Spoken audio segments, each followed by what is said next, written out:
Boa noite. Vou começar a conversar com o João Paulo Neganga, angolano, estudante universitário em Coimbra e autor de um livro que eu gostaria de mostrar, chamado Preto no Branco, a Regra e a Exceção. Uma edição dele próprio, que tem vindo a pagar com o seu trabalho e com o seu esforço, em que faz a abordagem das questões do racismo, das que ele vive e das que outros compatriotas seus vivem, na sua perspectiva particular. Você sustenta a opinião de que, ao contrário do que dizem os resultados dos inquéritos, este que citámos ou outros, Portugal é um país racista. Vai mesmo mais longe, afirmando que a inovação da colonização foi ter tornado a raça sinónimo de classe. Como é que você pensa que se pode inverter esta situação, João Paulo? De muitas formas. Em alguns países, como por exemplo nos Estados Unidos, para se inverter essa situação criada pelo colonialismo, criou-se um sistema de cotas, ou seja, no Parlamento ou nos lugares de destaque é preciso haver a participação das etnias ou dos parceiros minoritários, como os negros, as mulheres, os indianos, os ciganos, coisa que em Portugal não se verifica. E só para lhe dar um exemplo de como é que a sociedade portuguesa é culturalmente racista, veja que os negros ou os ciganos só aparecem na televisão para falar de pretos, de racismo, ou de futebol e de música, ou desporto, que é um estereótipo a dizer que os pretos só são bons no desporto ou na música, não é? Na dança. Ou na dança. E hoje vamos ver aqui também exemplos do teatro. Temos aqui um ator de São Tomé, mas realmente você tem razão, na maior parte dos casos os pretos são contra. Você prefere que se diga, vamos já esclarecer esta questão, você prefere utilizar a palavra preto, julgo que isso tem a ver também com a origem americana, com o uso da expressão black power. Sim, não gosta de negros? Sim, é um eufemismo, porque dizer preto ou negro é a mesma coisa, é como dizer encarnado ou vermelho, não é?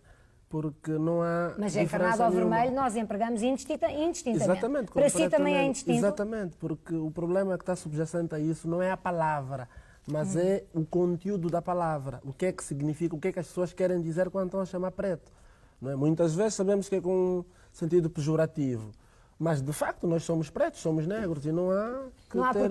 porque não dizer pretos. Exatamente. Você próprio, João Paulo, e desde que está em Portugal, foi vítima de qualquer tipo de discriminação violenta, de tipo físico ou de outro tipo qualquer? Sim, e embora eu não goste muito de pessoalizar, porque isso dá sempre a sensação de que estou a falar porque sofri, fui alvo direto. Mas quero mostrar. Mas eu acho que é importante o seu testemunho pessoal, tem mais credibilidade, porque dos estudos qualquer, temos aqui vários especialistas que nos vão depois falar do ponto de vista das estatísticas. Fui agredido uma vez. Aonde? Em Coimbra? Sim, num supermercado. Sem razão aparente? Sim. Porquê? Pronto, chamaram-me preto e espancaram. E você reagiu? Sim, reagi, levei-os a tribunal, felizmente. E como é que o puderam espancar dentro de um supermercado? Não surgiu imediatamente a segurança? Sala. Não, foi numa sala. Foram seguranças do supermercado. Que o agrediram? Exatamente. E levou o caso a tribunal e como é que isso está? Já, eles foram. Foi um condenado a pagar 40 contos de multa. Acha que essa decisão é suficiente? Acha que a condenação foi suficiente? Não, porque infelizmente em Portugal é assim, os casos de racismo ou não há condenação de facto, são absolvidos, como o caso do outro indivíduo que foi preso, foi metido numa linha férrea e foi absolvido, os agressores foram absolvidos por dizer, o juiz considerar que havia uma greve nesse dia da CP. Mas, quer dizer, isto demonstra realmente que como é que os casos de racismo são tratados em Portugal. Porque há uma questão que é muito importante. Em Portugal, a lei diz que o racismo é crime, mas a sociedade civil em Portugal acha que racismo é ignorância. Portanto, há um fosso. Portanto, a sociedade civil não considera que o racista seja um criminoso de facto. Acha que é uma pessoa ignorante, que é uma pessoa estúpida. Portanto, não leva a sério o problema do racismo. E você considera que, pelo contrário, há pessoas muito instruídas e que são igualmente racistas? Sim, veja-se o poder em Portugal nas últimas eleições. Podia ter colocado algum negro ou cigano numa lista elegível para que tivéssemos um deputado ou uma deputada negra ou cigana, mas ignoraram. E são 4 partidos que têm ideologias diferentes. Quer dizer que o problema do racismo não é um problema ideológico, mas é um problema cultural. E você considera que a posição dos partidos políticos, desses 4, agora aqui numerou, dos mais importantes, é igual no que respeita à questão do racismo? Sim, completamente. Veja-se, por exemplo, agora tenho aqui comigo uma lei em relação à legalização de estrangeiros. O SOS Racismo defendia que na legalização de estrangeiros não devia haver discriminação entre originários os países de expressão portuguesa e os outros imigrantes. Se não se importa, como temos aqui o José Falcão, que está aqui atrás de mim, que é o representante do SOS Racismo, já iremos falar com ele sobre essa questão. Voltemos ao caso do Alcino Monteiro, que revoltou e revolta até hoje a sociedade portuguesa. O João Paulo, ainda anteontem, tanto quanto sei, esteve a jantar com os pais do Alcino, não foi? Como é que eles se sentem hoje?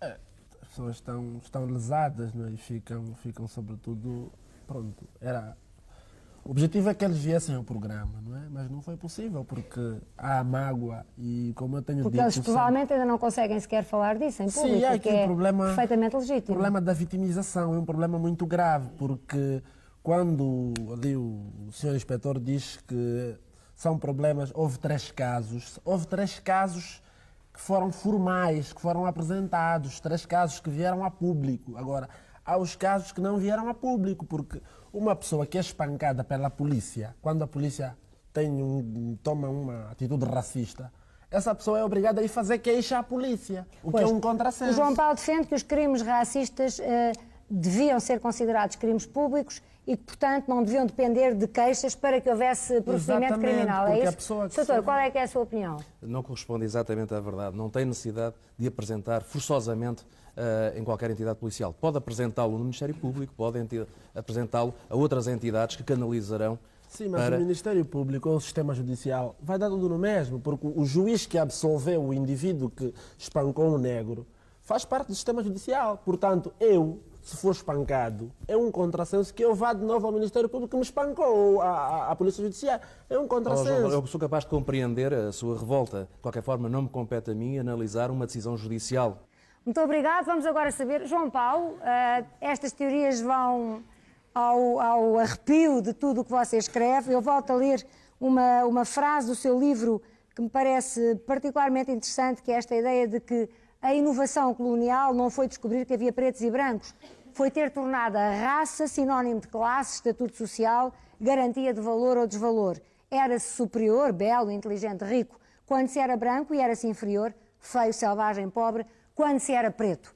Como vê, há pessoas com uma longa experiência da África, maior do que a sua, porque você é muito jovem, e que pensam exatamente o contrário. Como é que interpreta as palavras deste nosso telespectador? A primeira questão que está a ser levantada aqui, que nós estamos a cair um bocado nisso, está-se a confundir multirracialismo com antirracismo. Ou seja, o racismo não acontece quando as raças estão separadas, acontece quando há convivência de raças. Por isso, quando se vive com pretos, como eles disseram, quando se vai para a faculdade com pretos, isto não é sinónimo de antirracismo.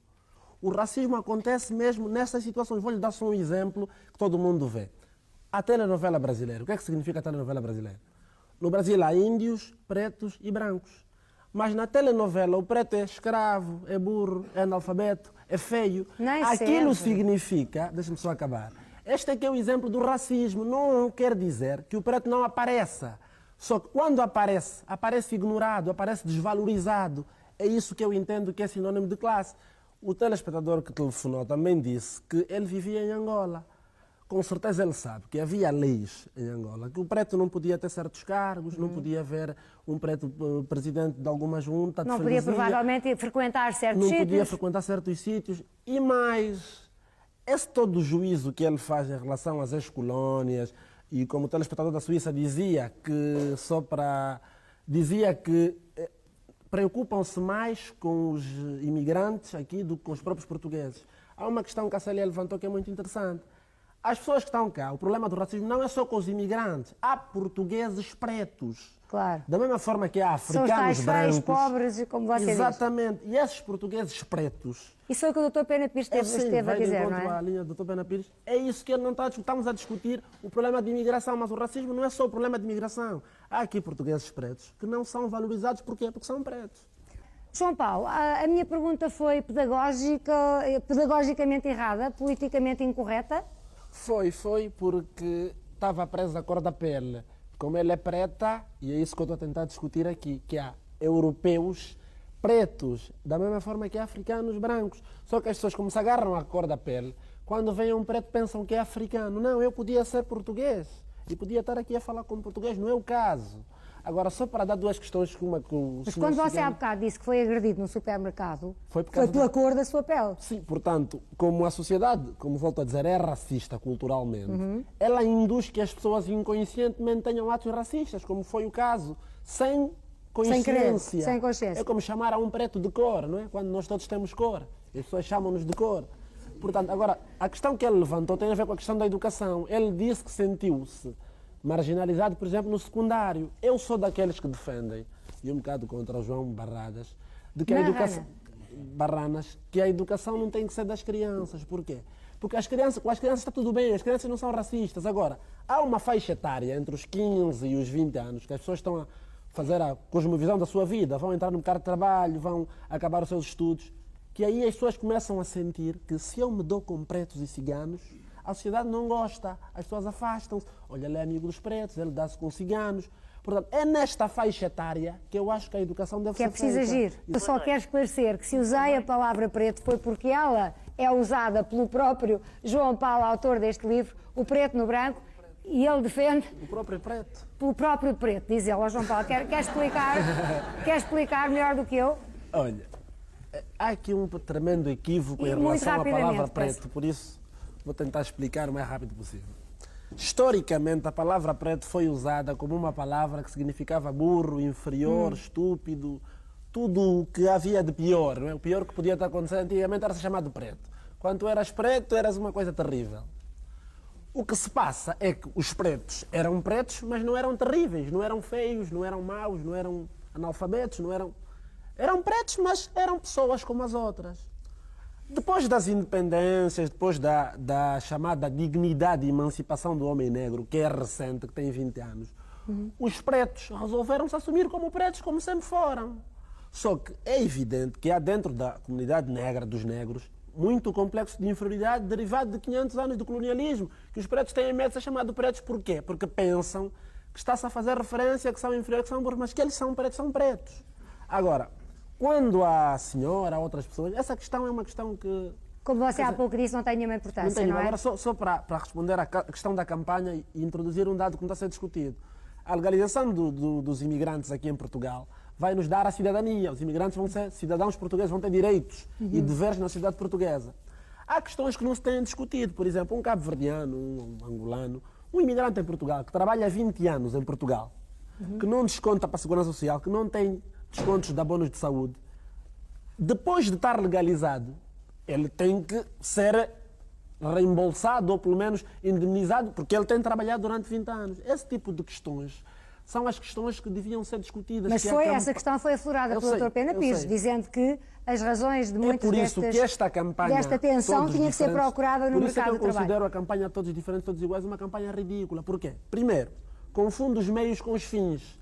Ou seja, os fins são que todos sejamos diferentes e todos iguais, mas os meios não são esses. Portanto, um slogan que nos diz somos todos irmãos não é propriamente um slogan que fomenta a discussão, que cria ideias, que faça as pessoas discutirem o que é o tema do racismo. Segundo ponto, o problema maior dos discriminados, ciganos, negros, indianos, é a falta de oportunidades. Não têm oportunidades e não têm meios. Portanto, a campanha ou qualquer ação antirracista tem que se preocupar com os meios, tem que nos conceder meios para que nós possamos realizar obras, e para coisas, que se possam afirmar como iguais. Exatamente. João Paulo, muito obrigada.